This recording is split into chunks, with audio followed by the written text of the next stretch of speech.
The teachings of Jesus are visionary, encouraging, courageous, optimistic, abundant. Welcome to Difficult Teachings. When people speak of love, they're usually referring to romantic love. But romantic love is a poor guide to the vast universe of love and a distorted lens through which to understand love. So let's start at the beginning. What is love? To love is to will the good of the other. To love is to desire what is good for the person you are directing your love toward.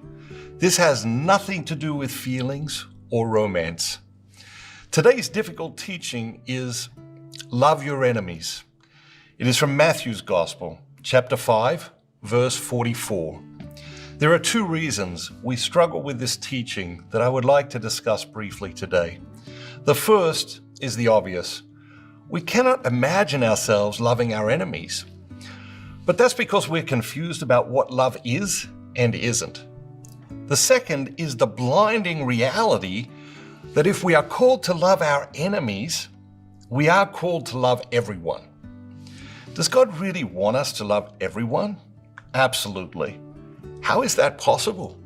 Well, it certainly isn't possible if we carry our distorted, romanticized ideas of love into the quest to live out the difficult teachings of Jesus.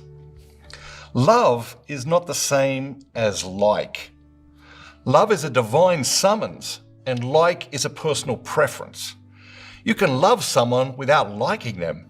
You can love someone and detest the things they do, radically disagree with their opinions, and find their approach to life completely repellent.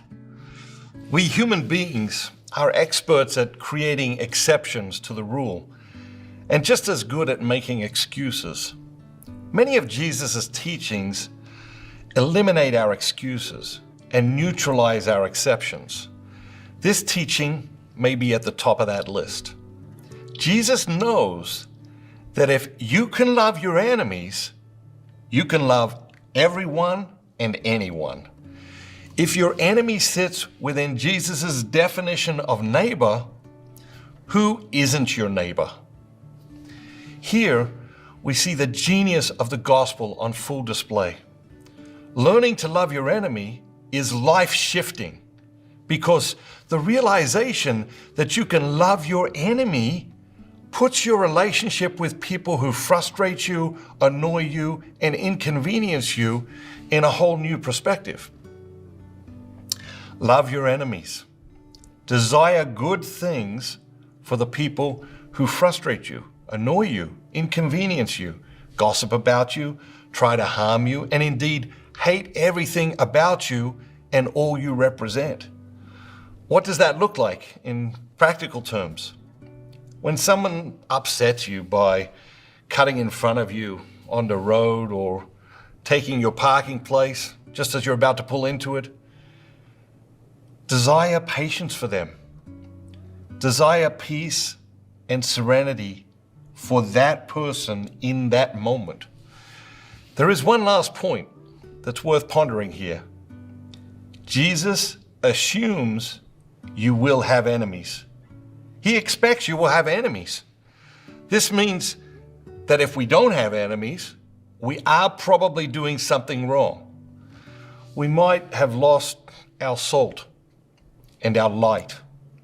Of course, it would be easy to go and amass a whole bunch of enemies for all the wrong reasons. It may seem ironic, but it's important to have the right enemies for the right reasons. Here are some questions to consider. Do people despise you for your holiness or your wayward humanity? Are the people against you men and women of great character and virtue? Are you hated because of the best of your humanity or the worst of your humanity? Love your enemies. It's another beautiful but difficult teaching. Desire good for others. The more you desire good for other people, the more those good things will come into focus in your own life. Have a great day. And remember, don't just be a spectator. Be a participant, add a comment, and join the conversation below. Thanks for watching. See you next time. Bye. Have a great day.